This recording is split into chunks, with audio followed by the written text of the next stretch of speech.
Good afternoon and welcome to podcast episode 2 of Wellness Through Health and Wealth. And I'm joined by the amazing Leith Adams today. How are you, Leith?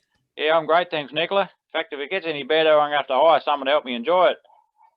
I love it. I love it. We're here today to talk about the topic failure being an event, not a person. Something that I'm really looking forward to diving deep into.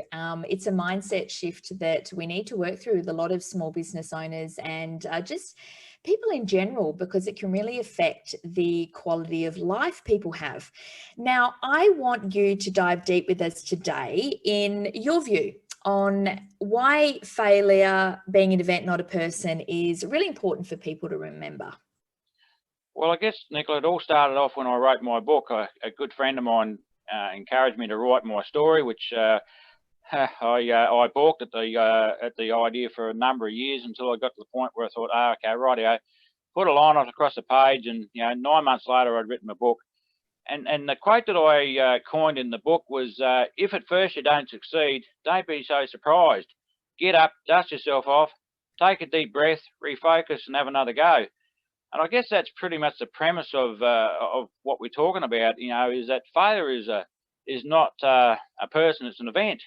And sometimes we can take it on personally, stuff happens. I've been through some stuff. This sort of stuff, whereby the stuff is so deep that I've had to look up to see the bottom.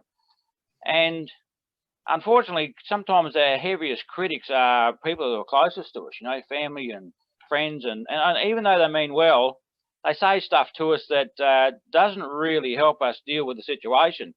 And quite often there's a fine line between, going down the pub and drowning your sorrows and pulling up your bootstraps and getting back into it.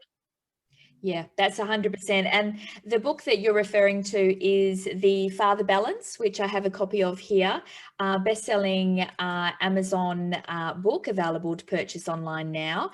And in here, you've put all of your years' experiences in this realm, in working about health, work, relationships, and how you really need to focus on all three to make sure that you are keeping yourself out of digging yourself a bigger hole. So what did you find were the main things that kept you going, and what was behind the book in a deeper level, that the advice you'd love to give to other guys and other business owners going through what you went through? Well, the interesting thing about that book, Nicola, being a best-selling author, the person who was the surprise the most was probably me, because I sort of have the opinion, well, who would ever read something that I wrote? But yeah, they have, and a lot of guys have picked it up. It's a real men's book. It's got lots of pictures in it, and just quietly, a lot of the books that blokes have been reading have got pictures in they shouldn't have been reading. Anyway, that's another story. But probably the biggest thing that had helped me through this whole thing was I made sure that I only hung around with people that had the same mindset as myself and encouraged me to get where I wanted to go. So I'm pretty strong on having an accountability partner in your life. I actually have got 3 at the moment, 3 guys that I confer with on a regular basis, who basically I run ideas past, who I also, if I'm having challenges or I need some advice on something, these are trusted colleagues that I know I can go to and talk to, that what we talk about is safe. They're not going to go spreading it around the neighbourhood.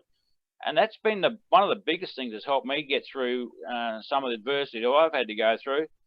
But probably the other thing too is that I'm an avid reader, and one of my favourite books that I read probably 20 years ago now is a book called, it's written by Norman Vincent Peale, and it's called The Power of Positive Thinking. About halfway through that, there's a quote in there that says, out of every adversity comes the seeds of an equal or greater opportunity. I've added to that, yeah, you're right, but it's all to do with your attitude. In fact, it's to do with what I call the APP, your attitude, keeping things, the persistence to follow through, and make things happen, but also keeping things in the perspective. So those 1, 2, 3, that's 3 things. Yeah, attitude, persistence, and keeping things in the right perspective. Because if you can't keep the things in the right perspective, it just doesn't. It all comes unraveled on you. Yeah, that's exactly right. And I think it's important that the guys need to feel like they're not alone. Women tend to, be able to have their groups and talk things out, but guys need to have trusted people, accountability buddies, like you're saying, that you can feel safe in just letting people know where you're at and bouncing ideas off. And it's that idea of progress over perfection that I think people need to get into the habit of putting into their lives, that not expecting their lives to be perfect, and also not asking for advice from people who are not going the direction you're going, because they're the ones that can hold you back. And like you said in the beginning, sometimes they are people that are closest to you that may not be on the journey that you're on. So you need to be looking for accountability buddies that are either on the same journey or know you well enough to be able to listen and take what you're talking about. I just think it's a balance in the lives that is hard to achieve, but it's something where perspective really does come in. What would you think is the best way to keep perspective when it comes to entrepreneurial journey? Because you've had over 40 years in this realm. What would you say has been your biggest learning point? Well, probably my biggest learning curve or point is probably don't take advice from broke or unhappy people. Because if they're broke or unhappy, I mean, that's not where you want to be. You don't want to be on the other side of that. So, it's a matter of finding a tribe. And what I've actually found is that the tribe, the gentlemen that I've got in my life who are my accountability partners, I've gleaned information from that, and then I can carry that on to other people, because I've attracted people into my tribe that want to know, okay, Leith, so how do you become successful? And look, I've had some amazing success in my life, and I've also had some absolute disasters. And some people sort of look at here we are talking about failure as an event, not a person. Sometimes people can look at the failure that's happened and go, oh, well, what would he know? Yeah, well, it's a case of asking me what I don't know, really, because, that's probably more it. Because I've learned how not to do it. And, I often say to people, if you just did the opposite to what I've done, you'd be pretty successful in life. Yeah, and I mean, I'd love to somebody to name any big time entrepreneur that hasn't had failure at some point in their life, because failure is the biggest learning curve. And if you're not failing, you're not learning. And even if you do have, by chance, a very successful go at things, and you don't experience failure, your resilience and your way to know that you can come back from adversity is not there. So I think talking to people that have had failure in their life and have bounced back or have worked ways back from that is very important, because that's where the resilience comes in, and that's where hard work comes in. And that people have done all the work, because in your book you talk about the only place where success comes before work is in the dictionary. And that's exactly right. I mean, what are your thoughts on the learning that comes from failure at either something in your personal life or in a business venture? What do you take away from the learnings you can get from such a situation? Well, I reminded of a gentleman that was in my life a number of years ago, and he used to brag about the fact he never made a mistake. And then he proceeded to say, look, the only mistake I ever did make was when I thought I made one and I didn't. The problem is, he may not have ever made a mistake, but he never made nothing either. You got to be prepared to get out and have a go. And sometimes it's a bit like a turtle, he don't get nowhere unless he puts his neck out. And sometimes, we're a little bit adverse to doing it because we've had a go before and things haven't worked out, or we've taken advice from somebody whereby they've put the skids under what we want to do, and their own perception of where we want to go is basically, I suppose you'd say, tarnished by some of those opinions. And like, if I can quote something that my mum said to me years ago, and that is that opinions are a bit like armpits, son. Everyone's got a couple, and they usually don't smell too good. And that's what you've got to avoid is make sure you're hanging around with the right people that are 100% behind you and can basically put the wind in your sails to help you get where you want to go, but also keep track of what's going on and help you get there. And that's where, I guess, for me, I went from being an author to speaking on stage, and I remember I was at a men's business breakfast in Adelaide one morning speaking, and a chap came up to me afterwards and said, Leith, look, I need a hand, you know. So from that, then I started coaching guys in business, and a lot of the people that I've coached have been, mum and dad type businesses where they're working together. That in itself creates, challenges because you've got relationship issues, and you probably know exactly what I'm talking about there. Yeah, that's exactly right. And I think people forget that working with family, be it husband, wife, or even with your kids, there's a tension there that can sometimes be brought home. And it's a way of, again, working into a balance when it comes through to working relationships and finding a way to leave work at work if you can, or having people outside of that relationship to bounce ideas through, so that you're not just feeling like you're it's just the two of you against the world. You need to have people in your corner. And another thing from your book, which I love, is around procrastination, because a lot of people think that they have to wait until they get it perfect before they actually do or launch anything. And what people don't realize is by waiting until it's perfect, you never do it. And the time passes. So would you rather not have something out in the world that you can amend and change as you go, than have nothing and just have words on a paper that you haven't actually actioned? Would you find that the things you've done that may not have worked, you're still glad you did them because you know that it's taught you things that have brought you to where you are now, which is the Jolt Business Centre and your way of helping small businesses and people get online with that support and with that help and the mentoring? So is that something that you think is important to people, is just, like you say, having a go, getting it out there, and then getting people supporting you in that process? Oh, for sure, 100%. My kids will tell you, I've always told them, have a go. If you don't have a go, you'll never know. Yeah. And quite often, you'd actually do surprise yourself, because once you gain a bit of momentum and you get some followers behind you and with you, they all sort of success breeds success. But in saying that, procrastination. Look, procrastination is usually caused because people want to get it perfect before they start. The challenge is they never start because it's never perfect enough. And it's interesting. My perspective on perfection is that perception is always in the eyes of the beholder. Like, for instance, I might do something and I think that's perfect. That's about as, that's fantastic. Someone else come along and go, crops, that's a bit ordinary. I can do a better job. And then so they do. And then someone else comes along and goes, oh mate, I could do a better job than that. So it's sort of it comes back to the the perfection is in the eye of the beholder. And look, I much prefer to work on a spirit of excellence. If it's good enough to get it going, let's get it going, and then we'll fix it up as we go along and perfect it as we go. That's probably a far better approach than a perfect idea that's not launched. It's not going to compete anything with anything there. It's not going to be anywhere to compete with something like that is unperfect and is actually successful and exactly. making it happen. And I mean, you're only going to learn about something once it's launched, as in, does it work? Does it not work? And what does the market think about it? And that's only going to be if it's out there.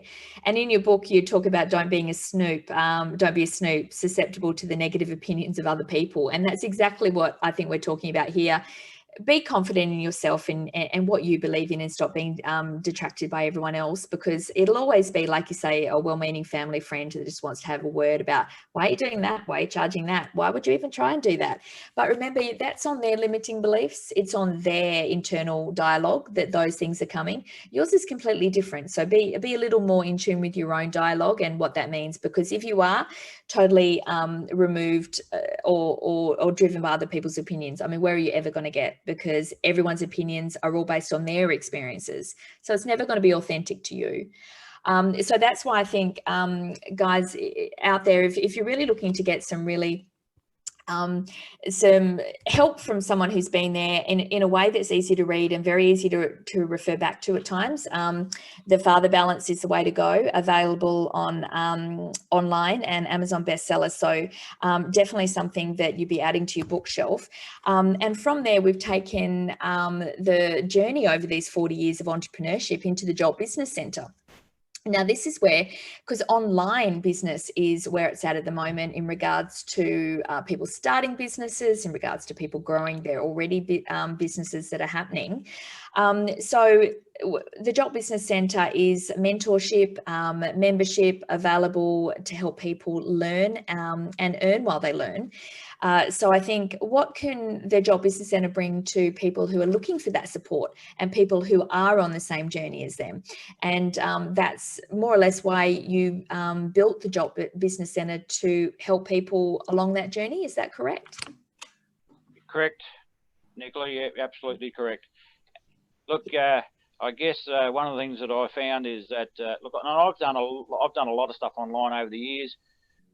You know, looked at various ventures. I actually have done quite a few online courses and different business ventures. Tried them, but look, they all seemed to have a various levels of success. Okay, and I got to the point where I thought, mate, if I'm struggling with this sort of stuff, you know, it's fair to say that a lot of people out there also are struggling with it. To try and find something that's fair dinkum.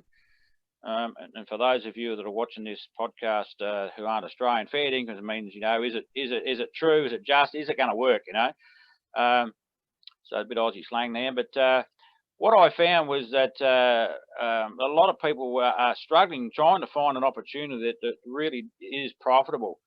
So I went to work and I actually interviewed several companies. In fact, I interviewed 7 companies that are in the you know, in the multi-billion-dollar turnover type of thing.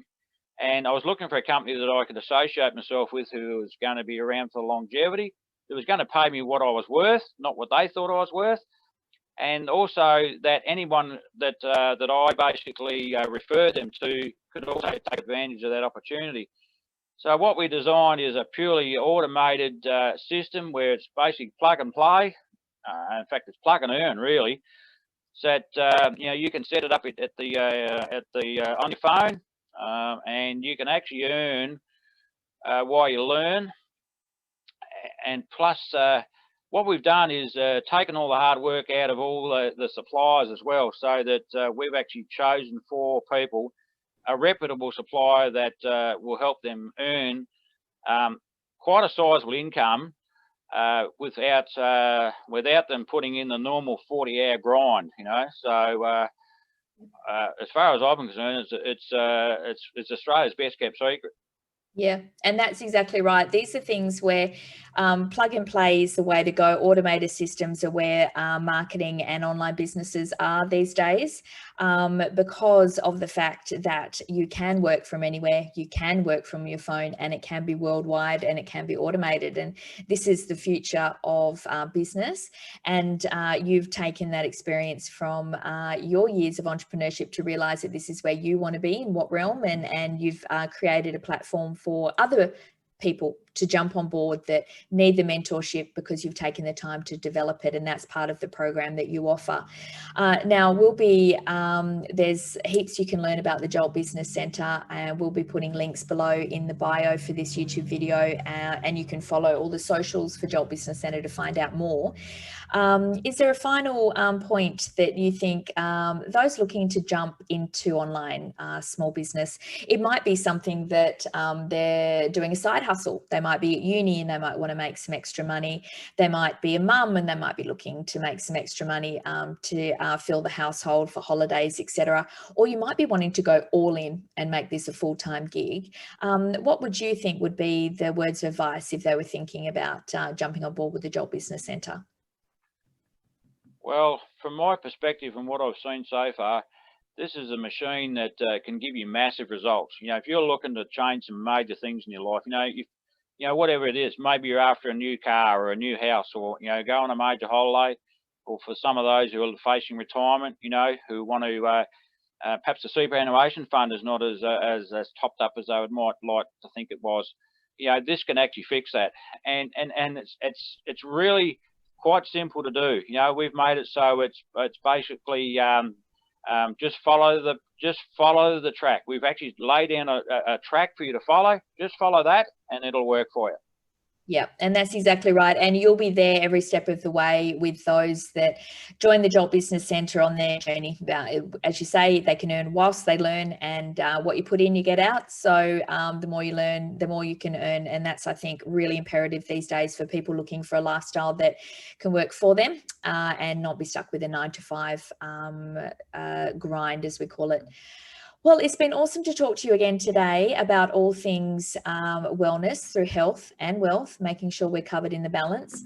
Again, Talking Balance, the Father Balance book, Leith's award-winning bestseller. You can grab that online and just search Leith Adams. And it's been great to talk to you, and look forward to next week's podcast, where we'll be exploring another way you can find wellness through health and wealth. I'll see you then.